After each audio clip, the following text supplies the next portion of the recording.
Gabriel Zucman, dénoncé par Bernard Arnault, Bébert ou Nanar pour les intimes, qui nous explique donc que c'est un militant d'extrême gauche et qu'on ne peut pas comprendre ses positionnements et notamment la taxe Zucman, taxe qui consiste à prendre 2% du patrimoine des ultra riches. Voilà, c'est déjà le stalinisme, hein, c'est déjà le début de l'Union soviétique d'après Bernard. Et bien tout ça, ce serait du militantisme d'extrême gauche.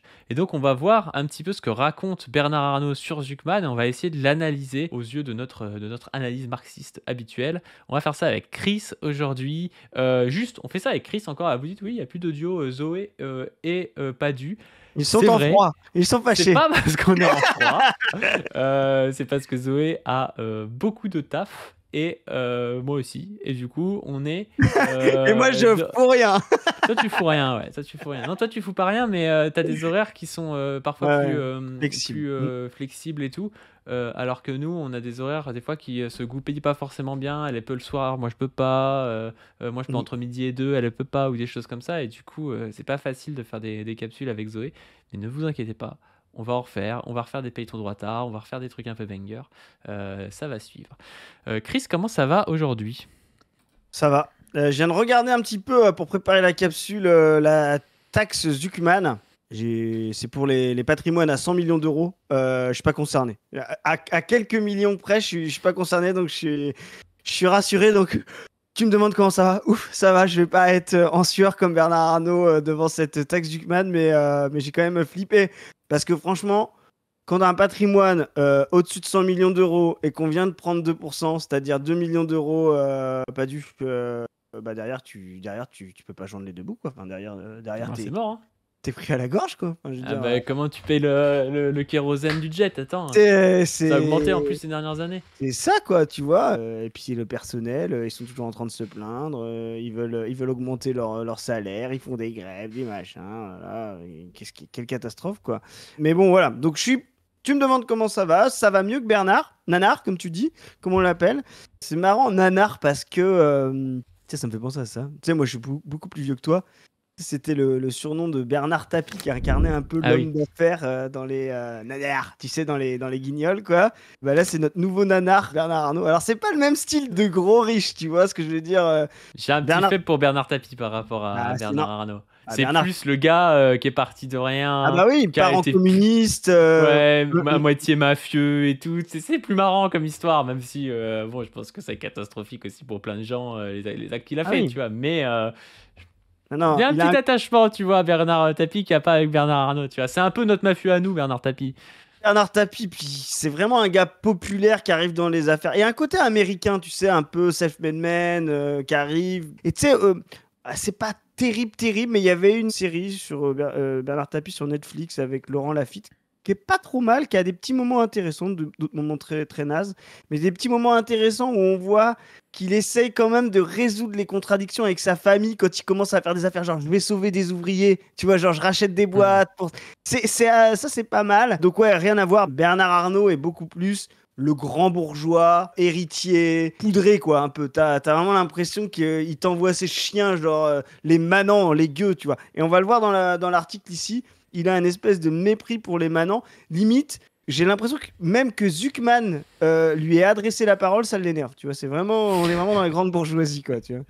Ouais, puis que quelqu'un soit pas libertarien, ça le rend de gauche, quoi, pour Nanar. D'extrême gauche, on va dire. Ouais, on va partir du coup sur cet article. Alors, c'est un article de France Info. Bernard Arnault qualifie Gabriel Zucman de militant d'extrême gauche. L'économiste dénonce le caractère caricatural de ses attaques. Dans une interview au Sunday Times, le patron de LVMH juge que l'universitaire vise la destruction de l'économie libérale.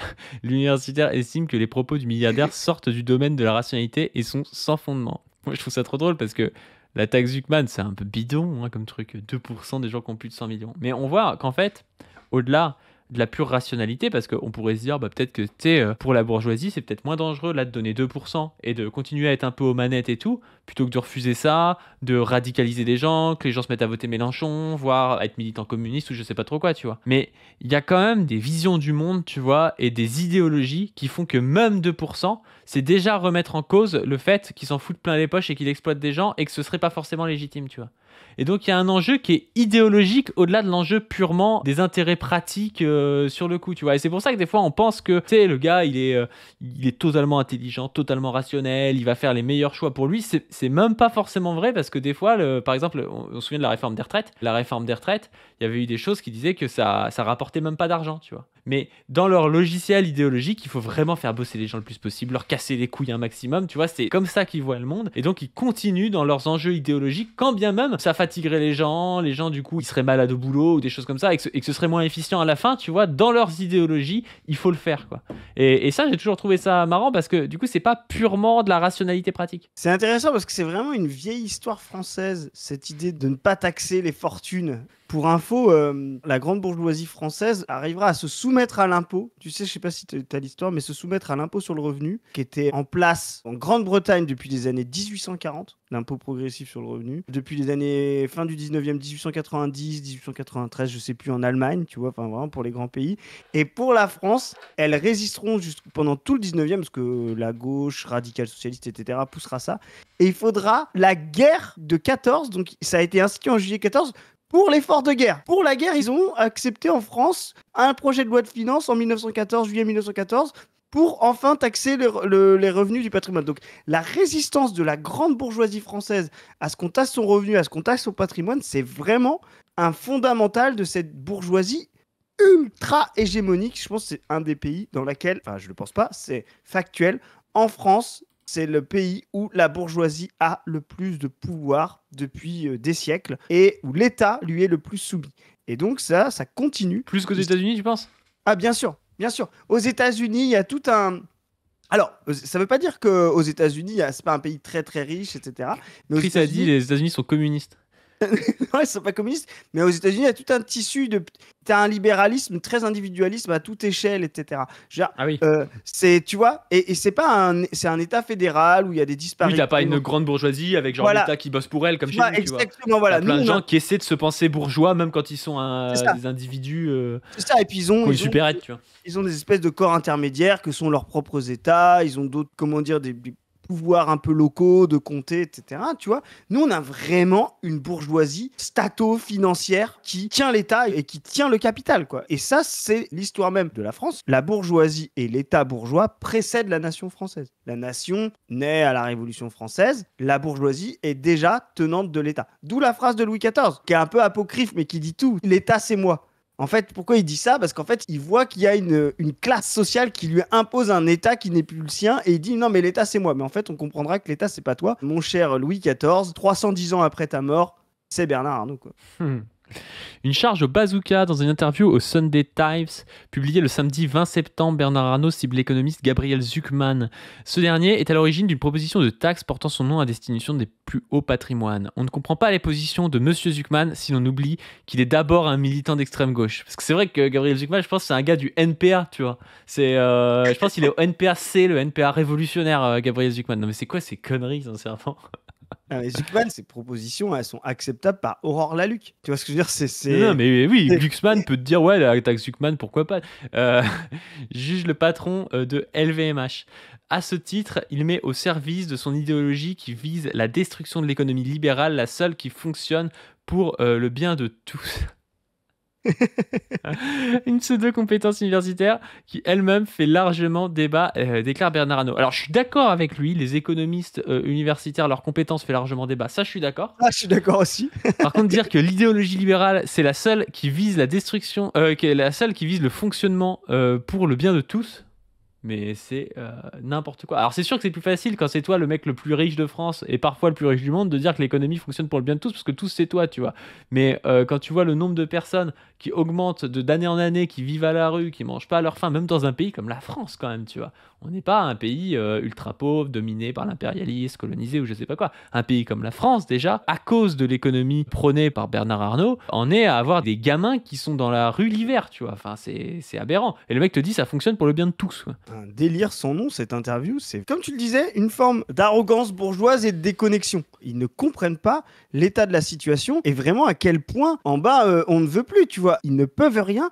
Et ils sont d'une obscénité sans nom. Comme tu dis, il y a des gens qui ne peuvent plus se nourrir, des gens qui ne peuvent plus se soigner, des gens qui ne peuvent plus... Alors que c'est eux qui fabriquent les richesses, des gens qui ne peuvent plus croire dans l'avenir de leurs enfants, des gens qui ne peuvent plus éduquer. Et il vient chouiner, il vient nous dire ça, genre tout va être détruit si on prend 2% sur les revenus au-delà de 100 millions. Là, on est vraiment face à une aristocratie. On a fait une vidéo avec Zoé sur Martin, là, le président du MEDEF, qui, je le rappelle, par rapport à Bernard Arnault, est un prolétaire, un smicard. Tu vois, lui, il a 300 millions de fortune, de patrimoine, Martin. 300 millions, c'est les dividendes de Bernard Arnault en 6 mois, quoi. Voilà, donc le smicard Patrick Martin était déjà très énervé. Et là, la grande bourgeoisie comprend pas qu'on vienne lui. Mais on est vraiment face à une bourgeoisie, je te dis, qui est comme l'aristocratie du 18e, là, qui est à Versailles. Tout autour d'elle, ça meurt dans la misère. Et eux, ils continuent de tirer des feux d'artifice, de faire la fête. Ils ne savent pas vers où ils vont. Hein. Et comme disait Shakespeare, ces plaisirs violents auront une fin violente. Voilà. C'est super intéressant parce que là, quand il dit, je reviens là-dessus, je boucle un petit peu, quand il dit que l'économie libérale, c'est la seule qui fonctionne pour le bien de tous, en fait, il renvoie un peu au développement de la bourgeoisie sous la féodalité, tu vois, qui comprenait sa vision du monde comme étant une volonté générale, une vision qui visait le bien commun. Hein. C'est vraiment Rousseau est là-dedans, c'est-à-dire le fait que chaque individu fait contrat social dans l'intérêt général, dans la volonté générale pour le bien de chacun à travers cette volonté générale, quoi. Et en même temps, quand tu es dans une situation de la bourgeoisie au XVIIIe siècle et puis que tu te dis voilà, qu'il y a des gens qui ont un droit du sang, qu'il y a des hiérarchies comme ça qui sont totalement arbitraire, tu te dis, voilà, l'économie libérale qui est encore naissante, encore balbutiante, où chacun devient un peu libre et égaux en droit, hein, c'est l'idéologie de la Révolution française et de la bourgeoisie française, tu te dis c'est bien plus progressiste et ça vise le bien de tous. Et ce qui est intéressant, c'est que la Révolution échouant et n'arrivons pas à aboutir justement au bien de tous parce que elle met en place le régime bourgeois qui est un régime de propriété privée où les intérêts matériels de certains rentrent en contradiction avec les intérêts matériels des autres qu'ils exploitent.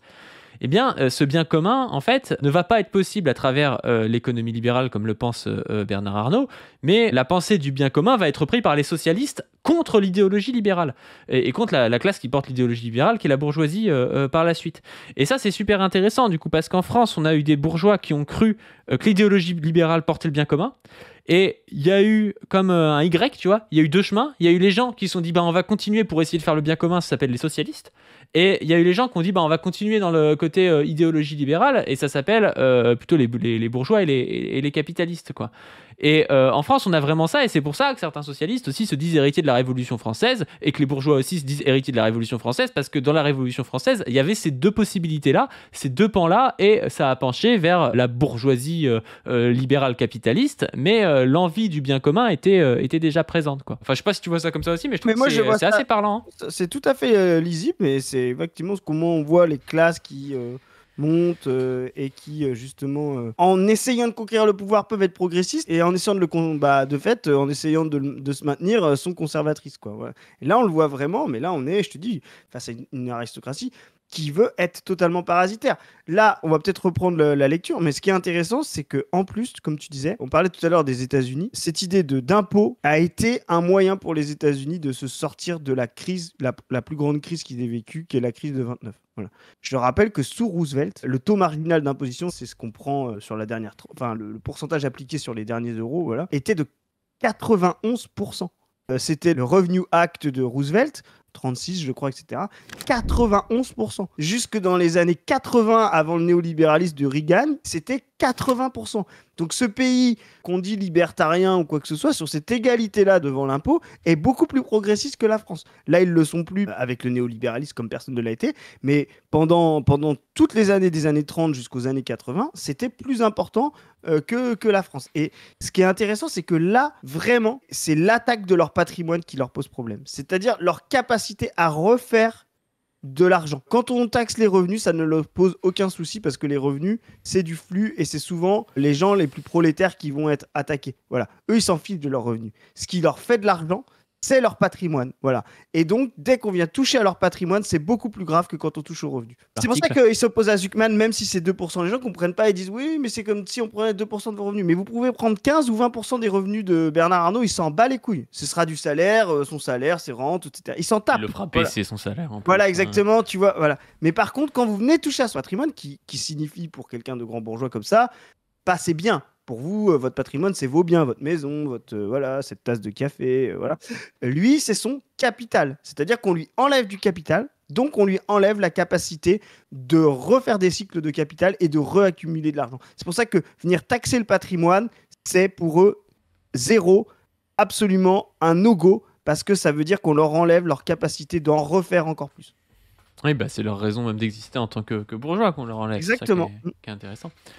L'application de la taxe Zuckman est l'une des exigences portées par la gauche et plus particulièrement par le Parti socialiste dans le cadre d'une non-censure du futur gouvernement Le Cornu pour la préparation du budget 2026. C'est l'une des exigences du Parti socialiste quand même. Le Parti socialiste pour lui c'est déjà l'extrême gauche. C'est pour ça que je te dis ce que c'est. On le disait avec Zoé. Hollande d'extrême gauche. Un point de vue de classe. Tu vois ce que je veux dire? Nous, notre point de vue de classe, c'est qu'on voit, de notre point de vue, on voit le PS comme à droite. Mais lui est tellement à droite sur le plan économique qu'il voit le PS à l'extrême gauche. Pour eux, c'est les bolcheviks, quoi. Non, mais c'est le délire. Hein. Nous, on se dit, ouais, donc en gros, Zuckman, il veut laisser 98% de son pouvoir à Bernard Arnault. On se dit, c'est quoi ce délire et tout. Et lui, il est en mode, non, c'est l'extrême gauche. Et ce qui est intéressant, c'est, tu vois, l'idéalisme de la bourgeoisie, c'est le principe même. Pour eux, c'est ça sur ce qu'ils se battent. C'est même 2%, etc. C'est le principe même qu'on vienne les chercher là-dessus. C'est pour ça que nous, on va critiquer Zuckman et en même temps, laissons les SOSDEM, les mous, tenter ça. Parce qu'ils vont ouvrir une brèche. Mais tu dis c'est de l'idéalisme. Moi, je te dis, c'est même pas de l'idéalisme, c'est une question de vision du monde. Je veux dire, nous, on ferait pareil. Je veux dire, si demain, tu transformes des cotisations de l'employé en CSG, et que ça reste exactement le même nombre de cotisations, nous on va se lever en disant c'est n'importe quoi, tu vois, parce que nous on veut que ce soit notre salaire qui finance des trucs, pas le patron qui finance des trucs, tu vois, parce qu'on sait que derrière celui qui finance, il y a celui qui a le pouvoir, tu vois. Et quelqu'un d'extérieur à ça se dirait mais c'est quoi l'enjeu? De toute façon j'ai le même salaire à la fin et il y a le même nombre de cotisations. Ouais, mais l'enjeu il est quand même de savoir quelle est la dynamique sous-jacente à la société, tu vois. C'est ça, mais c'est pour ça que je te dis, de leur point de vue, c'est des idéaux, des principes. Mais à l'échelle générale de la société, c'est la lutte des classes qui s'incarne. C'est-à-dire, c'est leur vision du monde. Et là, effectivement, c'est pour ça que je dis, laissons les SOSDEM s'embarquer là-dessus. Nous, appliquons notre programme, enfin, révisons notre programme, mais laissons-les faire ça, parce que c'est encore une lueur de progressisme chez eux. Tu vois, à l'échelle des rapports sociaux, que le PS propose la taxe Zuckman, c'est une petite étincelle de progressisme et c'est une petite faille dans l'idée même qu'on peut attaquer les patrimoines des plus riches dans ce pays. C'est pas grand-chose, mais on ne peut pas les empêcher de faire ça. Ouais. L'économiste dénonce des critiques sans fondement. Le PDG juge que Gabriel Zuckman présente la situation fiscale française de manière biaisée, car enfin, comment me mettre moi directement en cause alors que je suis certainement le tout premier contribuable à titre personnel et l'un des plus importants à travers les sociétés que je dirige, déclare-t-il. Il ne s'agit ni d'un débat technique ni économique, mais bien d'une volonté clairement formulée de mettre à terre l'économie française. Le gars, 2% de son patrimoine, ça met à terre l'économie française. Mais c'est le délire, hein, enfin... Dides Scali, quoi. Bernard Arnault s'enfonce dans son fauteuil Louis XVI et prend un instant de respiration. Il se dit, que serait la France sans moi? Moi qui ai créé tant d'emplois, moi qui fais vivre tant de familles, moi qui chaque année envoie mes remerciements via un mail à toutes mes équipes. Ce n'est pas moi qu'on attaque, c'est la France libérale, la France grande, la France partout dans le monde. La violence du truc, le type se croit vraiment le représentant de la France. On veut abattre l'économie française. Il dit je suis le tout premier contribuable, mais oui, ça c'est le délire, parce que et c'est pour ça qu'en fait l'impôt et taxe the rich et de la merde, c'est que ça leur fait croire que c'est eux les contribuables. Les mecs t'extorquent de la valeur elle vient du travail des gens, et puis après t'en redonnes une partie et disent c'est quand même moi le premier contribuable, mais t'as rien foutu, c'est pas toi qui as produit ces choses-là. Tout ce que tu contribues à travers des impôts, déjà que tu payes extrêmement peu d'impôts par rapport à ton patrimoine, c'est des choses qui ont été produites par les salariés de tes entreprises, tu vois, donc c'est pas toi qui contribue à la société, mais c'est les salariés de tes entreprises que t'extorques et après tu leur redonnes des petites miettes en disant que c'est toi qui est hyper important, alors que sans toi LVMH ça tournerait aussi, jusqu'à preuve du contraire, le mec il fait ni vêtements, ni cuir, ni cognac, ni champagne, ni rien, ni quoi que ce soit. toi, il fout rien en fait le gars, et Ouais. il te fait croire que c'est lui le contribuable quoi. Mais ce qui est trop marrant, c'est qu'il dit moi je suis le premier contribuable, c'est moi qui contribue en premier. Mais c'est comme l'aristocratie féodale. Tant que c'était fonctionnel, tu vois, Padoue, elle te disait moi je suis le tout premier chevalier de ce pays. Parce que tu sais, c'était leur pouvoir en fait d'aller à la guerre. Et donc ça donne de la grandeur. Mais en fait, quand la révolution se passe, tu dis non, en fait, t'es juste le tout premier propriétaire. Tu vois, tu passes de chevalier à propriétaire, c'est-à-dire tu passes d'un jugement de fait avec une valeur négative, un jugement de fait valeur positif à un jugement de fait valeur négatif, tu vois, parce que tu as une lutte, quoi. Bah là, lui, il utilise le mot contribuable, alors qu'en fait, nous, ce qu'on va te dire, Bernard, c'est que tu n'es pas... Le fait que tu aies tant d'argent, c'est pas que tu es le premier contribuable français qui contribue le plus, c'est que tu es le premier exploiteur français. Oui, tu es tout en haut de la liste des exploiteurs, et c'est toi le plus grand des exploiteurs, et c'est pour ça que tu as autant d'argent. Donc, tu vas voir, Zuckman et ses copains du PS vont t'arracher un petit poil ou un point noir sur la jambe, et nous, on va te rupter l'artère fémorale d'un coup. C'est Pour te donner platonique et, Voilà, mais c'est ça. et C'est juste pour ironique. te dire, Moi, voilà. je ne soutiens pas ces Il y a- propos. Il y a des gens qui t'enlèvent, nous en termes de patrimoine, il y a des gens qui vont t'enlever un point noir, nous on va t'enlever une jambe ou deux. Voilà, mais c'est plus pour l'image, quoi. C'est une allégorie patrimoniale. Nous rêvons que d'une bonne santé de Bernard Arnault. La preuve, nous sommes magnanimes, nous voulons la sécurité sociale pour tous, et même pour Bernard Arnault et ses enfants et ses petits-enfants. Sa petite fille qui est de fait l'héritière la plus riche du monde, parce qu'elle est la petite fille de Bernard Arnault et la fille de Xavier Niel. Donc tu vois un peu la fortune, quoi. Non, mais il n'y a pas de collusion, c'est l'amour. Et moi, j'adore parce que tu sais, il y a des textes d'Engels là-dessus où il parle de l'amour et il montre que chez les prolétaires, en fait, étant donné qu'il n'y a pas d'enjeu de thunes, eux, ils peuvent vivre des vraies relations. Tu vois, des relations où t'es pas genre à 6 ans, on te dit non, mais t'inquiète, bon, lui, tu l'aimes bien, mais va quand même avec le fils de Xavier Niel parce que c'est un bon parti, tu vois. Je veux dire, il n'y a aucun monde où cette meuf, après, peut-être qu'elle a traîné aussi qu'avec des gens ultra riches, ça, c'est possible, mais il n'y a aucun c'est même monde. probable. Oui, mais il n'y a aucun monde où c'est pas médié par des enjeux de thunes quand même. À quel Ouais, c'est moment tu te retrouves. Tu sais, je vois très bien ce genre de truc. Genre, cette meuf, elle est. Tu sais, elle a présenté à son père un petit copain à 15 ans. On lui a dit, ouais, mais quand même, ce gars, il est avec toi pour la thune, machin, il est pas de ton milieu. Ça doit être des choses comme ça, tu vois. C'est sûr. Impossible de tomber au pif sur le fils de Xavier Niel. Sur Xavier Niel. En fait, Ah oui, c'est Xavier Niel. Ah oui, la c'est pas le fille fils de de Bernard, la fille de Bernard Ah oui, Arnault. c'est la fille avec de Xavier Niel, du coup. C'est la fille de Xavier Niel et de la fille de Arnaud. Bernard Oh, le délire, quoi. Putain, le mariage, il devait être trop sale. Hein. La petite, autant te dire que elle brasse un peu, quoi. Ouais, mais c'est ce que c'est la valeur de la vie, la valeur des choses. Je crois tu sais, elle va passer son BAFA à 15 ans pour pouvoir payer un peu ses études, je crois. C'est ce que font les enfants de prolo. La fébrilité n'autorise pas la calomnie, a écrit dans une série de messages sur X, Gabriel Zuckman répond à Bernard Arnault. J'ai été très surpris par le caractère caricatural de vos attaques. Vos propos me visant sortent du domaine de la rationalité et sont sans fondement, a-t-il ajouté, affirmant qu'il n'a jamais été militant dans aucun mouvement ni encarté dans aucun parti. Oh là là, j'en ai marre de ce truc-là. Ah non, mais ce Salomé Saké disait pareil et tout. Arrêtez de vous excuser d'être de gauche. C'est le même genre de gens, hein. Salomé Saké, Zuckman. Non, mais c'est des gens, ils font H24 des trucs avec lesquels, en plus, je suis plutôt d'accord. C'est pas mes grands camarades, ils sont pas communistes ou je sais pas quoi, tu vois, mais ils sont plutôt de gauche, tu vois. Et ils arrivent, ils disent ah non, mais moi, je suis rationnel, je suis pas de gauche, je ne touche pas à ça. Et arrêtez de vous excuser, en fait. En fait, quand tu commences à t'excuser, et c'est aussi pour ça, tu vois, nous, on a eu des discussions par rapport à ça, mais qu'on est à visage découvert, qu'on dit des choses sur nous, qu'on est. En fait, il faut qu'aujourd'hui, les gens qui sont des militants communistes, ils s'assument, ils montrent qui ils sont, ils montrent que c'est normal d'être communiste, que tu peux être comme Zoé, médecin de campagne, mère de famille et communiste. Je veux dire, ça a été comme ça qu'on a été fort. C'est parce qu'en fait, des gens normaux étaient communistes, en fait. Je vais attaquer un peu, ça va casser mon RP Maoïste. C'était pas des gens fans de Gonzalo avec des cagoules qui ont des voix modifiées sur les vidéos, alors qu'en fait, ils vont pas poser de bombes, ils vont attaquer personne, qui font envie aux gens d'être communistes. Et au contraire, c'est pas des gens qui disent ah bah non mais moi je touche pas à ça, je suis pas communiste, oui je suis pour taxer mais c'est par rationalité. Non, t'es pour taxer parce que aussi t'es dans un combat contre quelque chose qui s'appelle la bourgeoisie, il faut que tu l'assumes, tu vois, même si taxer c'est pas suffisant, tu vois. Et je pense qu'aujourd'hui la ligne à suivre c'est justement de montrer que c'est normal d'être communiste, tu vois. Les partis communistes ont été forts justement dans ce moment-là, justement comme tu disais. Je te remets dans ton cosplay maoïste là, c'était comme des poinçons dans l'eau, tu vois. Et ça a été Attends, juste. Mao est milieu au-dessus de Gonzalo, hein, je suis désolé. Hein. C'est sûr, sentier lumineux et tout, très, très obscur comme concept. Mais bon, bref, ce que je veux dire, c'est que tu dis un truc très intéressant, c'est que arrêtez de croire, et nous, c'est pour ça aussi qu'on diversifie nos activités et qu'on essaye d'avoir des activités concrètes, former des gens, créer des réseaux, etc.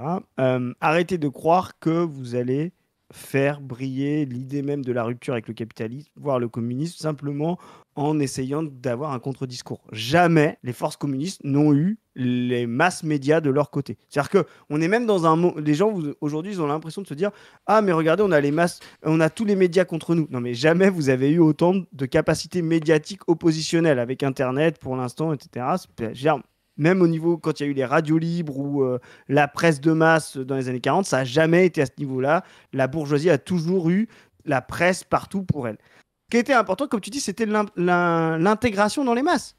Quand, à un moment donné, si le Parti communiste faisait 20% à des élections présidentielles, c'est pas qu'il y avait 15 millions de cartes, tu vois ce que je veux dire, ou 10 millions de cartes de gens encartés au PCF. C'est que justement, ils étaient un débouché parce que les gens disaient ah ben non, mais les communistes, c'est pas ce que raconte la bourgeoisie, c'est mon collègue Roger, c'est la prof de mes enfants que je vois au parti, tu vois. Les gens avaient non pas un contre-discours médiatique en face du discours médiatique qui sera toujours à l'avantage de la bourgeoisie, mais avaient des solidarités locales concrètes, des voisins, des collègues, voilà, qui étaient communistes et dont ils pouvaient voir que c'était des gens du quotidien, solidaires, avec de la réalité et pas des jeux de rôle sur Internet, cachés, etc. Voilà. Et c'est ça qui fera la différence. Et c'est ça qu'il faut qu'on reconstruise aujourd'hui. Comment on recrée dans les masses des pratiques concrètes qui font que les gens se disent bah des gens communistes en fait c'est pas ce qu'on nous raconte à la télé parce que mes voisins le sont, tu vois. Voilà, c'est ça qu'il faut qu'on arrive à recréer. Ouais, et on arrive à le faire sur certains points, et je pense que notamment les Insoumis arrivent un peu à le faire. Je pense que avec le mouvement pour la Palestine, on a réussi aussi à le faire, c'est-à-dire que tu avais des gens à la télé qui te disaient non mais machin, la Palestine c'est un enfer, c'est le Hamas, je sais pas trop quoi, et puis en fait tu voyais que tu avais des gens autour de toi qui apportaient un contre-discours à ça. Et c'est pareil quand tu as Mélenchon c'est le croque-mitaine, je sais pas trop quoi, et tu te rends compte que dans ton entourage il y a des gens qui sont insoumis, tu vois. C'est pas encore assez massif, c'est pas encore publicisé, dans le sens toi tu utilises souvent ce terme de militants Batman là, tu sais, qui sortent la nuit pour coller des affiches, et puis au boulot ils disent pas ce qu'ils sont, ils disent pas leurs avis et tout.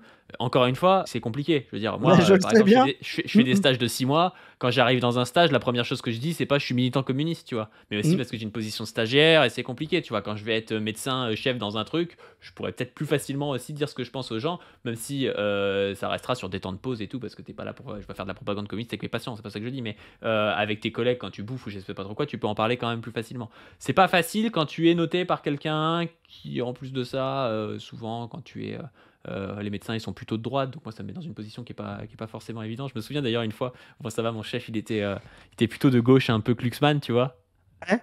Je m'assois à l'internat pour bouffer avec lui, et là il y a un type qui arrive de nulle part à l'internat, qui vient me voir et qui me dit mais t'es pas du ring, ah je suis devenu marxiste grâce à toi et tout. Et moi j'étais en sueur, tu sais, genre j'étais en face de mon chef, ça faisait 2 jours que je le connaissais et tout, j'étais en mode what the fuck et tout, tu vois.